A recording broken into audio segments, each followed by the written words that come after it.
I am your host, Mr.A. Thank you for tuning in to the Ready Talk Boxing Show. As I like to say here, uh, this is a boxing rehab for us boxing junkies, and I will start off the trust circle. Hi, I am Mr.A, and I am addicted to ring generalship. Always feel good. Always feel good confronting talking about my addiction. Um, this is not much to talk about the fight, so we're going to talk about the division and the more or so of the WBO bracket in the division. This is definitely a prediction I would have got wrong if I would have popped up the video, my who wins segment. Uh, I I heard the rumblings, from commentators. I had no idea who the hell London Arthur was. Just through hearing the announcement he was fighting Yarde, hearing the commentaries, the opinions of the peers in the game, the commentaries. I'm like, okay, London Arthur sounds like he has some goods. It sounds like they're just not blowing smoke up to talk about Yarde. So I went and watched Arthur fight, and I saw what he was. I saw what he did. I saw what he performed in that Yarde fight. Saw the dude can move. He has a jab. He has a good punch selection. He didn't even have to use all of it against Yarde. But I had Yarde knocking him out. That's what my prediction was going to be. Because no matter how good I saw Yarde pumping the jab out, moving in it, all that stuff, no matter what fight I saw, he looked good doing that. But every fight I saw he got tracked down and he got hit. He got hit good. You know, Aneem hit him.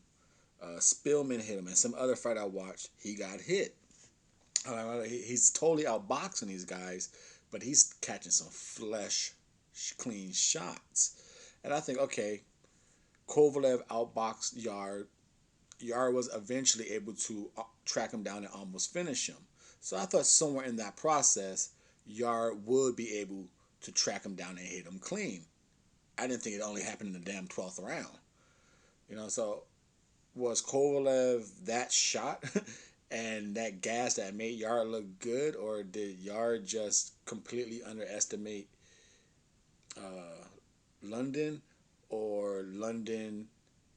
Well, you gotta say London's that damn good if he beat him one handed. You can't say can are we gonna no we will say Arthur London is that damn good.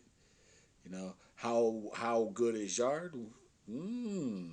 But Arthur London is that damn good for that night. He beat him basically one handed, threw enough right hands, and the post fight interview was shit. Yarde's just a sore loser. It's the dude beat you one handed. I thought you were gonna knock him out. The world probably thought you were gonna win that fight, but that's almost up there with Deontay Wilder.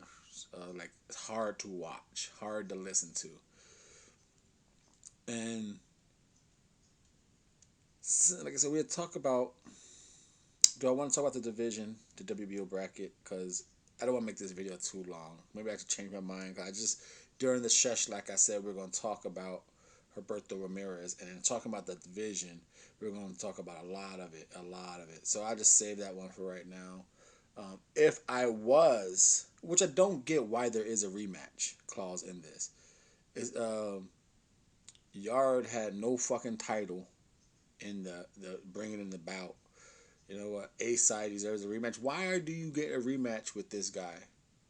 You know, or is the rematch clause in the favor of London if he loses his title?